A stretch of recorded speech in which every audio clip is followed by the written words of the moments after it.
Hey everybody, I'm Lance, and I hope people wake up to their best and happiest lives. So today I want to talk about not allowing other people to suck you into anger, into fights, into arguments. Just truly like learning to not give other people that power over us. And that's all our choice. We get to choose that every day.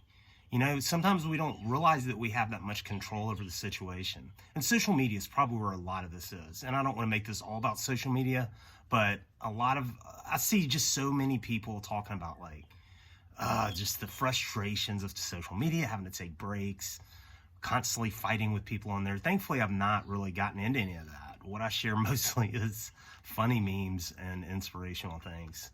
And I do think that's a lot of it. Like what we get back what we put out.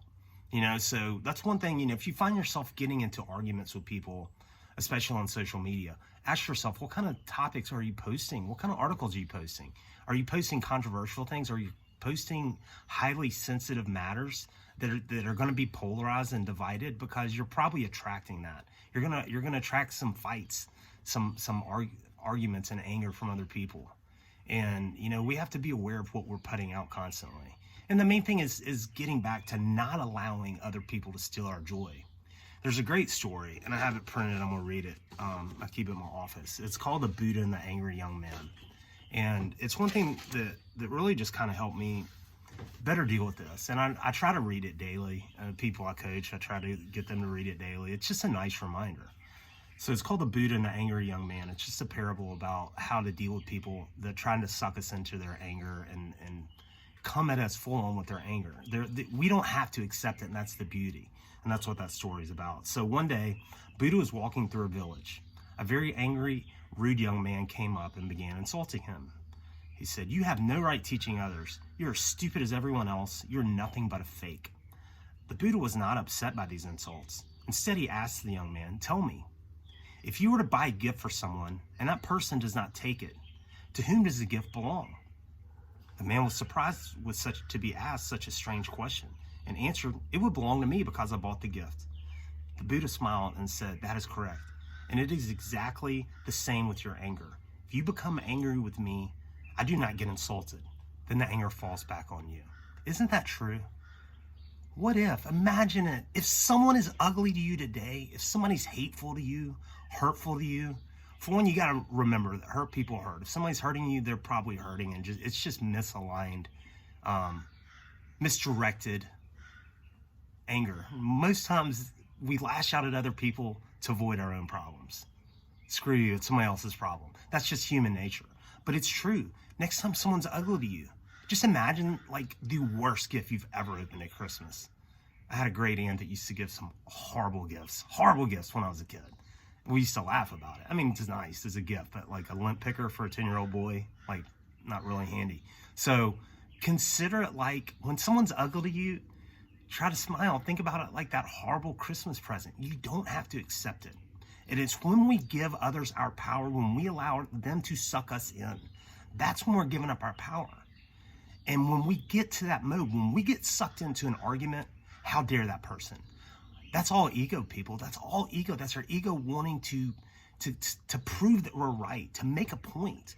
So be aware of the things you're posting. If you're having a lot of fights and arguments and hostility on Facebook, be aware. It might be some of the things that you're posting. Another advice for social media, at least, is remove bad energy. You don't have to participate, just like the Buddha and the Angry Young Man. I have a personal rule on all my social media. If someone comes at me and is hostile or it's negative energy, I will talk to that person and try to calm things down. If it's clearly someone that's just wanting to be ugly and fight and cause problems, I just remove them. We act like unfriending people is real. It's not real. This is just a game. This is just an app. This is just something for fun, for our amusement. You can totally be friends and love a person dearly and not be their friend on social media. It's not the same thing. Sometimes you need to remove people. There are certain people that I love in real life, but I prefer to not have their crap, what they're passionate about and what they're sharing, because it's low energy. I don't need that in my feed. I don't want a lot of news stories. I don't want the latest fear. That's just not what I choose. So you have that power to control your realm. And the same goes in real life. It's not just social media.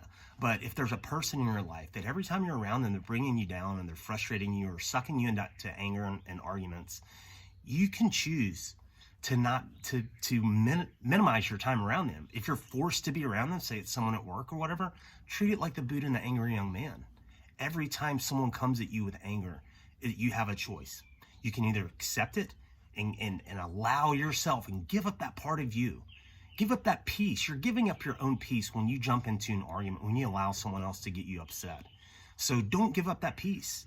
And yeah, remove yourself from that person. But if you have to be around them, it's like the Buddha and the angry young man. So the next time someone's angry at you, just imagine it's a horrible gift. And they bought the gift. So if you don't accept it, it remains with them. We don't have to take other people's anger. We can't control if they're going to be angry at us. We have the control whether we allow ourselves to be sucked into it and allow ourselves to become angry. And that's what we have to control. So work on that today. In social media and regular life, just remember that story of the Buddha and the angry young man. The next time someone's ugly at you, ugly to you, says something hateful and tries to draw you into an argument, park your ego. Realize this is not going to make me feel better. You're not going to win an argument with someone. We need to argue less and try to find ways to get along more. But in the event that somebody's coming at you hard and they're angry, just remember like the worst gift you've ever got and choose not to accept it. Because guess what? That anger stays with that person. They're going to have to ultimately deal with it. And it's like the quote says, anger does more damage to the vessel that holds it than what is poured onto. We have to, it will eat us alive. Don't allow other people's anger don't take it on. You don't have to. You have that choice every single day, whether it's social media or real life. The Buddha and the angry young man. If you don't like the gift, don't accept it and it stays with them. Thanks, everybody. Let's try to get along more and be happier. Less anger is good. The more we have good thoughts, good elevated emotions, happy thoughts, happy feelings, the better our life is going to be. Thanks, everybody. Hope you have an awesome day and a happy now, because you can't be happy yesterday and you can't be happy tomorrow. Thanks.